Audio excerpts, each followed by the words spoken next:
Starship showcased exceptional performance across the board during its third integrated flight test. However, like any complex mission, there were aspects that didn't go as planned. Let's do a complete breakdown of the mission. The past week at Starbase commenced with the installation of the flight termination system charges on the Starship V2 vehicle. The system is designed to destroy the rocket in flight by triggering an explosion in case the launch vehicle goes out of control after liftoff. After installing the charges and arming them, teams began the last round of works on Starship 28 and Booster 10 before the final full stack. After completing all the system checks and inspections, Ship 28 was lifted and stacked atop Booster 10 on March 10. The full stack was followed by water deluge and detonation suppression system tests to ensure their flawless operation on the launch day. Those tests marked the end of all major system checks in preparation for Flight 3. In a post on X, CEO Elon Musk stated that SpaceX had incorporated thousands of design changes to Starship Flight 3 vehicles and launch infrastructures to mitigate the failures they encountered during Starship Flight 2 in November. Those design changes also included the 17 corrective actions identified during the Flight 2 mishap investigation, all crucial for securing the FAA launch license. After a thorough analysis of corrective actions and design enhancements, the FAA concluded that SpaceX has satisfied all safety, environmental, and regulatory standards and granted a modified Starship launch license on Wednesday, March 13. Additionally, the FAA conducted a tiered environmental assessment to study the environmental effects of a Starship IFT-3 re-entry and water landing in the Indian Ocean, and SpaceX was approved for 10 launches. With the license secured, SpaceX initiated the last phase of preparations for the launch. On March 14, an hour and 15 minutes before liftoff, the flight director conducted a go-no-go poll and gave commands for propellant loading. In less than 50 minutes, the launch vehicle was loaded with 4,600 tons of liquid oxygen and methane propellant, marking a substantial improvement compared to the nearly 90 minutes required during previous missions. The swift and seamless fuel loading this time was made possible by the newly installed heat exchangers and pumps at the tank farm. The Raptor engine chill-down process commenced at T-19 minutes and 40 seconds, preconditioning the engines to the right temperature for ignition. The vehicle then went into internal power, and the onboard computer took over the countdown sequence. At T-10 seconds, the deluge system began flowing water under the launch mount. The Raptor startup sequence began at the T-3 second mark, followed by engine ignition. When all 33 booster engines reached the required thrust level, Starship lifted off from the launch pad and began its journey into space with a mighty roar. It was a spectacular and surreal sight. Starship kept climbing, and just like in the second test, none of the booster engines failed during liftoff and ascent. The rocket surpassed the speed of sound and experienced maximum aerodynamic pressure 52 seconds after liftoff. Several thermal protection system tiles detached from the ship during the ascent, just like the first two flights. SpaceX needs to quickly fix the problem with the tiles and come up with a solution. 2 minutes and 42 seconds after liftoff, all of the booster engines except the inner three cut off as planned. 7 seconds later, Ship 28 ignited all 6 engines and smoothly separated from the booster stage. Once again, the Starship hot stage separation system demonstrated flawless performance. After a quick flip maneuver, Booster 10 successfully reignited its inner 10 engines for boost backburn and began its journey back to Earth. Booster 9 successfully lit several engines for its landing burn, but it started to lose control as it went through the thicker parts of the atmosphere and began to tumble. According to SpaceX, the booster's flight concluded at approximately 462 meters in altitude and just under 7 minutes into the mission. Ship 28 continued its flight, and at T+8 minutes and 35 seconds, all 6 engines cut off, and the vehicle entered into a coast phase in space. The ship opened its payload bay 11 minutes and 56 seconds into the mission as planned. The visual inside the payload bay came a few minutes later, revealing the door in the open position. Later, a command was issued for the door to close. However, as per the visuals downlinked, it seems that an anomaly occurred, preventing the door from properly shutting down. This payload bay open and close test was a rehearsal for future missions, during which the Starship will deploy Starlink satellites into orbit while in the coast phase. Another major milestone of the mission was the propellant transfer demonstration, which required moving 10 metric tons of liquid oxygen between the main tank and the header tank while the ship was coasting. SpaceX confirmed the success of this milestone, marking a key achievement for the mission. During the upcoming flight tests, SpaceX aims to conduct ship-to-ship propellant transfer demonstrations between 2 Starships connected in low Earth orbit. These demo missions will provide NASA and SpaceX with vital data to improve propellant transfer technology, which is crucial for the agency's Artemis missions. Initially, SpaceX planned to execute a brief relight of a Raptor engine on Starship approximately 40 minutes after liftoff. However, this planned engine ignition was skipped due to high vehicle roll rates observed during the coast phase. The reignition test was planned because, in future missions, ships will need to reignite their engines multiple times for trajectory corrections, entering lunar or Mars orbit, and performing deorbit and landing maneuvers. Raptor reignition tests will be performed during future missions to gather valuable data to improve the engine design.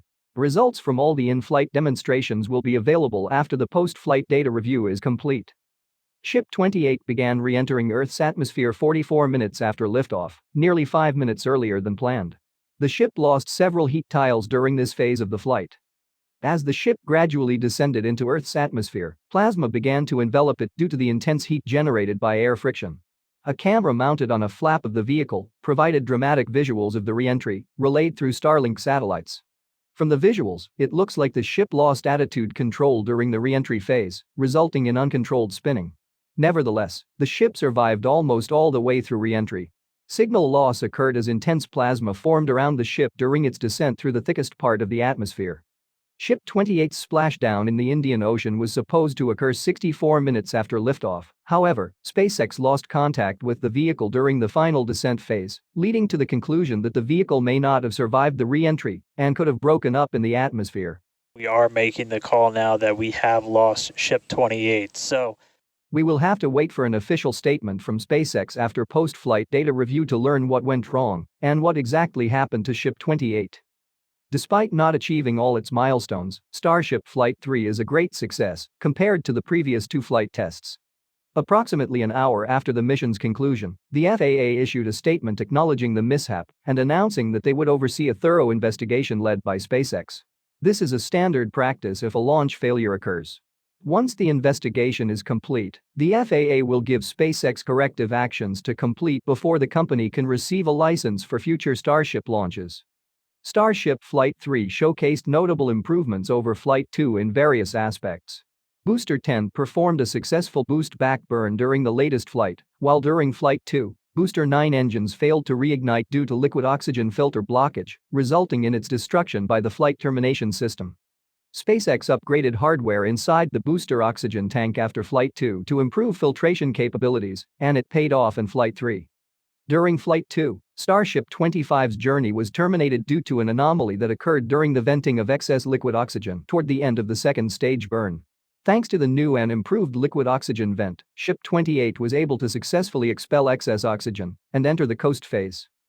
From the wealth of data acquired during Flight 3, SpaceX will now refine both the ship and booster design to rectify the failures encountered and achieve full mission success in Flight 4.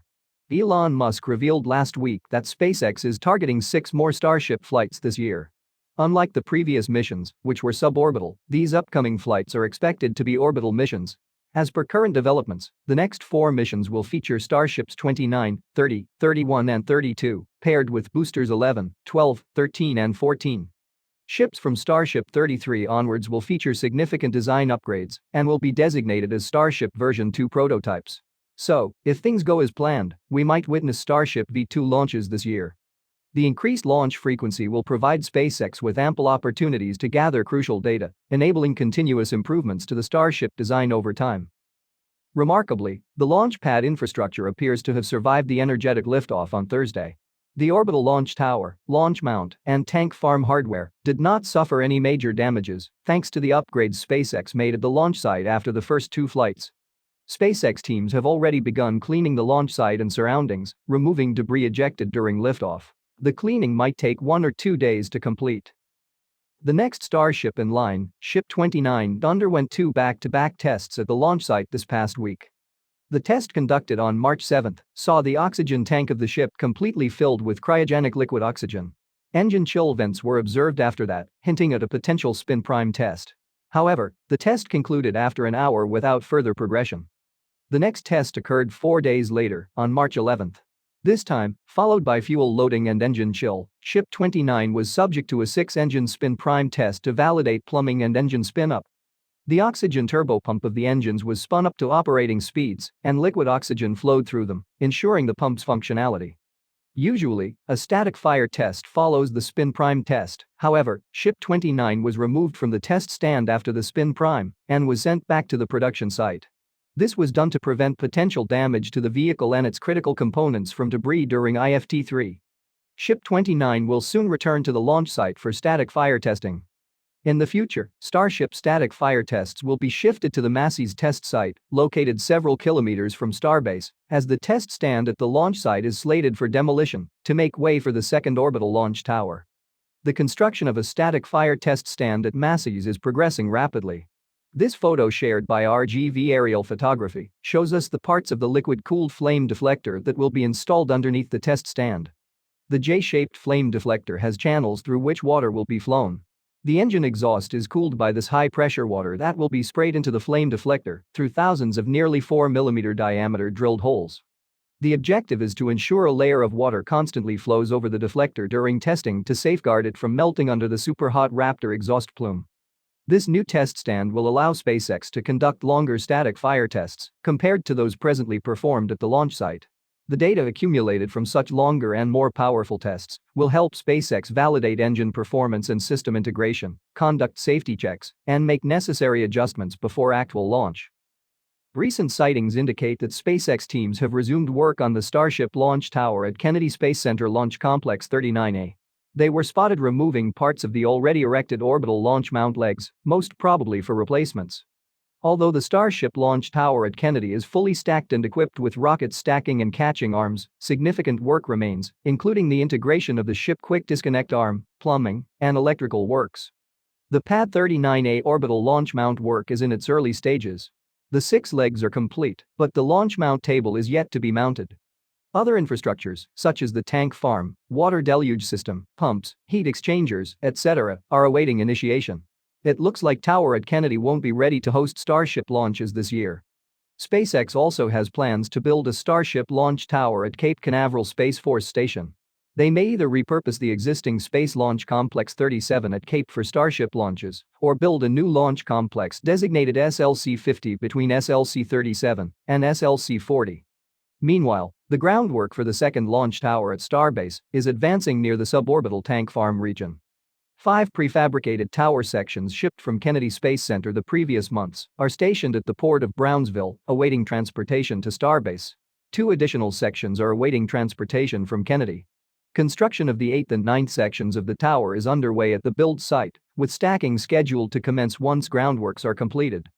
The increasing number of Starship launch pads will significantly boost Starship launch cadence, playing a pivotal role in realizing Elon Musk's ambitious vision of colonizing Mars. Now, let's discuss some of the latest updates from the world of science and technology. A Japanese rocket exploded seconds after it was launched with the goal of putting a satellite into orbit. Tokyo-based startup Space One's KAIROS rocket blasted off from the company's launch pad in western Japan on March 13 on its inaugural launch, carrying a small experimental government intelligence satellite.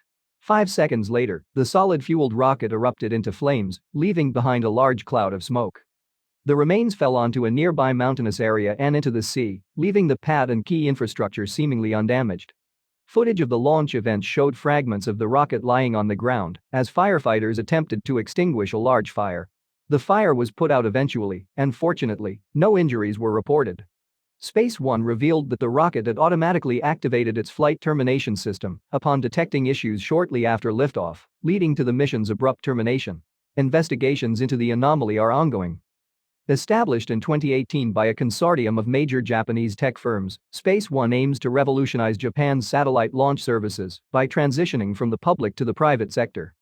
The Kai-based Advanced and Instant Rocket System (KAIROS) is a 4-stage launcher with 3 solid-fueled stages and a liquid-fueled upper kick stage. The rocket stands at 18 meters high, is just under 1.5 meters wide, and weighs 23,000 kilograms. The rocket is capable of lifting 250 kilograms into a low Earth orbit and a 150-kilogram payload into a sun-synchronous polar orbit. Space One built a specialized launch pad for KAIROS to provide a rapid launch turnaround, aiming for a mere 4 days between the receipt of payload and liftoff, setting a new standard for the world's shortest response time. Their ambitious vision includes up to 20 launches annually by 2030, rivaling the frequency of Japan's National Space Agency, JAXA. The U.S. aerospace company Stratolaunch conducted the first powered flight of its new hypersonic research vehicle. Stratolaunch, founded over a decade ago by Microsoft co-founder Paul Allen, focuses on developing reusable rocket-powered hypersonic air launch vehicles.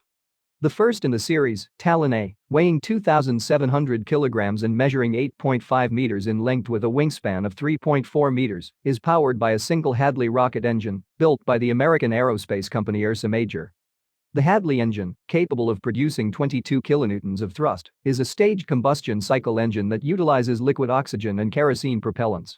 The engine offers various benefits such as customizable throttle levels, thrust profiles, and 7-degree thrust vectoring for enhanced control and maneuverability. During the first powered mission on March 9, the Talon A vehicle, designated TA-1, took off attached to the rock carrier aircraft from the Mojave Air and Spaceport in California. The plane flew west to a location in the Pacific off the central California coast, where it released the test vehicle from an altitude of 22,400 feet. The vehicle then ignited its engine and achieved around 200 seconds of powered flight and a speed exceeding Mach 4 before executing a controlled descent into the ocean as planned. While the flight did not achieve full hypersonic speed, which is generally defined as Mach 5 and faster, Stratolaunch deemed the mission a success. The test vehicle demonstrated safe air launch release, engine ignition, sustained acceleration, climb and altitude, and controlled landing objectives. The Talon A program represents the USA's first privately funded effort to develop a hypersonic test vehicle. The program aims to provide the capability to fly various hypersonic flight profiles while conducting customized payload experiments with military, commercial, and scientific applications. Looking ahead, Stratolaunch is already in the process of testing its next vehicle, TA-2, later this year. Additionally, construction is underway for another reusable vehicle, TA-3. Stratolaunch's ultimate goal is to create a reusable flight test platform that reduces both the cost and time associated with hypersonic development. Thank you for tuning in for the latest science news and Starship updates. If you enjoyed this video, please hit the like button, leave a comment, and share it with your friends. Also, don't forget to subscribe to the channel and turn on notifications so you never miss an episode.